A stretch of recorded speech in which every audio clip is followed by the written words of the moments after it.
Subscribe करें हमारे YouTube channel साधना gold को और पाएं वीडियोस सबसे पहले। बेल आइकन दबाना ना भूलें। तो ये कारण क्या है? कोई एक झोली में फूल भरे है, एक झोली में कांटे। अभी युधिष्ठिर की झोली में फूल है, दुर्योधन की झोली में कांटे। तो उसका कारण कर्म ही है। दुर्योधन के मन में राग द्वेष है, ये जड़ है राग और द्वेष। ये ने मैं अभी तो मैं तो सोचता ही रहता हूँ। अभी ये मैंने भगवी कंथा पहनी, 25 साल ऊपर हो गया। अभी रिसर्च ही करता रहता हूँ राग द्वेष का। ये मूल में से जाना बहुत मुश्किल होता है। द्वेष होता है तो कभी कोई सामने वाले व्यक्ति में दुर्गुण है तो भी द्वेष होता है, कभी कभी हमारे कारण ही द्वेष होता है। अभी दुर्योधन को जो द्वेष हो रहा है पांडवों के प्रति, पांडवों में कोई दुर्गुण नहीं है, अपने कारण उसको द्वेष हो रहा है। स्कूल की पहली घंटी जो बजती है उसके प्रति सबको नफरत होती है, और वही घंटी जब अंत में बजती है तो कितनी प्यारी लगती है। स्कूल की जो घंटी होती है पहली बार जब बजती है तो सबको नफरत होती है कि क्या बज गई है, और वही घंटी कितना इंतजार करते हो। 5 बजे जो स्कूल में घंटी बजती है तो इंतजार करते कब बजेगी, कब से ही ये बैग में सब पुस्तक डाल के तैयारी हो गए होते, जैसी घंटी बजेगी कूद के भागेंगे। बंदर भी कम पड़ जाएंगे उसके पास, इतने फास्ट भागेंगे। तो वो घंटी प्यारी लगती है। तो घंटी का कोई दोष नहीं है, दोष किसका है? हमारा। पहली घंटी, क्योंकि हमको विद्याभ्यास नहीं करना है इसलिए पहली घंटी अच्छी नहीं लगती है। जिसको विद्याभ्यास करना होगा वो तो इंतजार करता होगा कि कब घंटी बजे, कब स्कूल जाए और विद्याभ्यास करे। तो द्वेष होने में 2 बात होती है, एक तो सामने वाले में दुर्गुण है तो भी द्वेष होता है, कभी कभी हमारे कारण भी सामने वाला गुणवान होने पर भी द्वेष होता है। और इसीलिए हम सबको ये बात याद रखना है कि जीवन में यदि सुखी होना है तो बुरा कर्म नहीं करना है, बुरा कर्म नहीं करना है तो राग द्वेष मिटाना है, क्योंकि कर्म ही सुख दुख का कारण है। किसी ने बहुत अच्छी बात लिखी है, कभी खुशी का बाग है जिंदगी, कभी खुशी का बाग है जिंदगी, कभी उदासी की आग है जिंदगी। कभी खुशी का बाग है जिंदगी, कभी उदासी की आग है जिंदगी। हंसता और रुलाता राग है जिंदगी, आखिर तो किए हुए कर्मों का हिसाब है जिंदगी। किए हुए कर्मों का हिसाब है जिंदगी। जो हम कर्म करते हैं उसका ही हिसाब ये जिंदगी है। फिर किसी और को दोष देने की जरूरत नहीं है। जो कर्म हम करेंगे उसका फल हम भुगतेंगे ही। ये मैसेज देता है, एक बार आप गलत कर्म करेंगे, ऊपर वाला नहीं अभी फाइल हाथ में लेंगे छोड़ देंगे, तो आपको लगेगा चलता ही है ना। दूसरी बार आप पाप कर्म करेंगे, भगवान तो भी, भगवान बहुत विशाल दिल वाले होते हैं, है ना, बहुत उदार होते हैं, वो इतना तुरंत मामला हाथ में नहीं ले लेते हैं, तो फिर छोड़ देते हैं। दूसरी बार, तीसरी बार, चौथी बार फिर आप पाप कर्म करना बंद ही नहीं करेंगे तो फिर ऊपर वाला फाइल हाथ में ले लेगा, और जब वह फाइल हाथ में ले लेगा फिर किसी की बाप की नहीं सुनेगा, वो नतीजा देकर ही रहेगा। फिर किसी की कुछ भी नहीं चलेगी, बस परिणाम आएगा ही आएगा। और इसीलिए एक बात याद रखना, पहले भगवान क्या थे कि खाता बही लेकर बैठते थे, खाता बही जो आती है ना वो लेकर बैठते थे, और कोई आता था कि भाई छगन टप्पू, तो फिर वो पेज ऐसे ऐसे ही घुमाते थे, फिर छगन टप्पू का जो खाता बही आती है वो लिखा हुआ सब, पाप कितने किए पुण्य किए वो सब देखते थे, वो थे।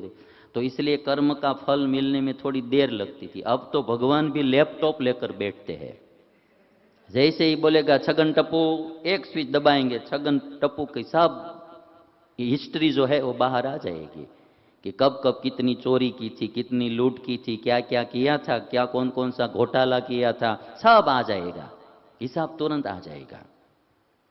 सुख दुख में आप जब देखेंगे तो एक ही बात है, हम सबको इतना याद रखना चाहिए कि हम जो बोते हैं वही हम पाते हैं।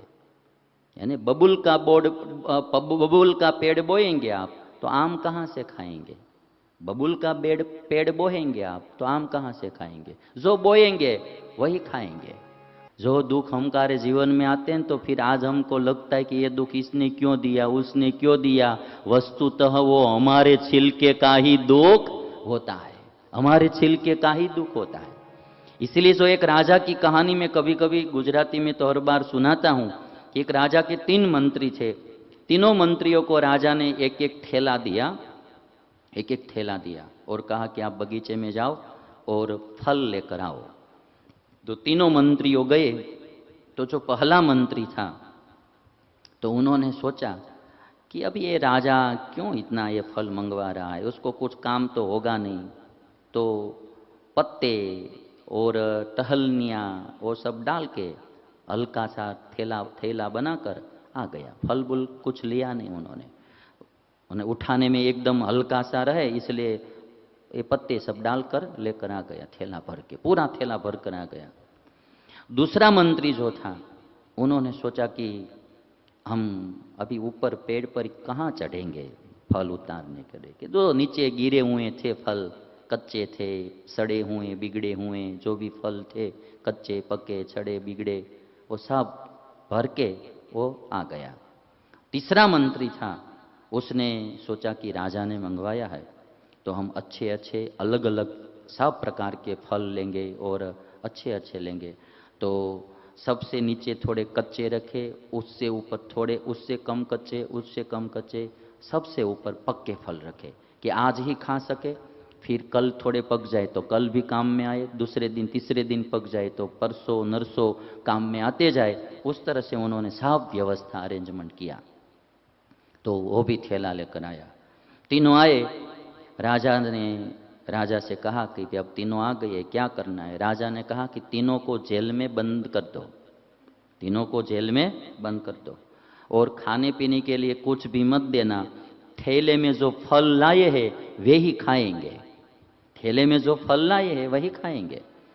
तो अभी जो पहला मंत्री था वो तो पत्ते भर के ही आया था, टहनिया और पत्ते जो भर के आया था, तो भूखा ही रहा। और राजा ने कहा था 10 दिन छोड़ना मत, है ना, 10 दिन छोड़ना मत, तो भूखा ही मर गया वो आदमी। दूसरा जो था वो कच्चा पक्का सड़ा हुआ बगड़ा हुआ बिगड़ा हुआ फल लाया था, वो खाया, भूख लगती थी, खाना तो पड़ता है, तो वो बीमार हो गया और दुखी हुआ।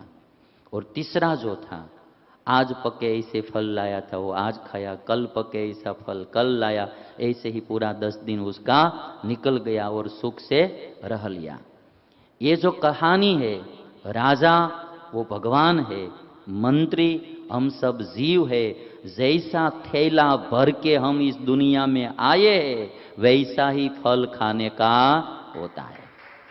थैला हमारा भरा हुआ ही है, हम फिर दोष दूसरे को देते हैं, हमने ही थैला भरा है, जैसा थैला भरा है हमने वैसा ही फल हमको खाना है। वैसे ही प्रायः सभी जीव अपने कर्म के कारण ही इस संसार में फंसे हैं और दुखी हो रहे हैं। इसलिए तो जैन धर्म बोलता है कि कर्म बंद करो, जीव दया ऐसे ही नहीं आई है। बुद्ध भगवान ने जीव दया पर इतना भार क्यों दिया। बड़े बड़े अशोक चक्रवर्ती जैसे राजा जो थे वे भी हिंसा छोड़कर, युद्ध छोड़कर, किसी को दुखी करने का छोड़कर पूरा परिवार बौद्ध धर्म के प्रचार में लग गया था। ये सब क्यों किया गया है? क्योंकि कर्म ही आदमी का दुख का कारण होता है। ये चोरी का फल है। क्या है? चोरी का फल है। और इसीलिए हम सबको एक बात ध्यान में रखनी चाहिए। हम सुबह में उठते हैं ना, तो प्रायः गृहस्थ हमारे पास तो 2 ही कपड़े होते हैं, तो बस 2 ही जोड़ी होती है, एक जोड़ी पहनी होती है, सुबह में दूसरी एक ही होती है, इसलिए दूसरा हमको कोई सोचना नहीं होता। किंतु ये जो संसारी लोग होते हैं तो कई लोगों के पास तो 100 जोड़ी, 200 जोड़ी कपड़े होते हैं। तो सुबह में आदमी उठकर ये सोचता है कि मैं कौन सा कपड़ा पहनूं तो अच्छा लगूं। सुबह में हर रोज आदमी यह सोचता है कि मैं कौन सा कपड़ा पहनूं तो अच्छा लगूं, किंतु वह नहीं सोचता है कि मैं कौन सा कर्म करूं तो मैं भगवान को अच्छा लगूं। मैं कौन सा कपड़ा पहनूं तो अच्छा लगूं वह सोचता है, किंतु वह नहीं सोचता है कि मैं कौन सा कर्म करूं तो भगवान को अच्छा लगूं, यह नहीं सोचता है। और इसलिए परसों नरसों मैंने कहा था कि चेहरा साफ रखता है जिस पर लोगों की नजर होती है, किंतु दिल को साफ नहीं रखता जिस पर ऊपर वाले की नजर होती है, वो नहीं रखता। कई दुकान में जाएंगे, मॉल में जाएंगे तो उधर लिखा हुआ होता है कि आप सीसीटीवी कैमरा की नजर में है, तो आप सावधान हो जाते हैं। तो सावधान हो जाते हैं कि भाई यहाँ सीसीटीवी कैमरा लगा हुआ है तो कुछ गलत काम नहीं कर सकते, कुछ चोरी नहीं कर सकते। किंतु आदमी वह भूल जाता है कि आप ईश्वर के सीसीटीवी कैमरा की नजर में 24 घंटे है। कहीं भी जाओ, ईश्वर का सीसीटीवी कैमरा, उसमें आपका चित्रण होता ही रहता है। वो आदमी भूल जाता है।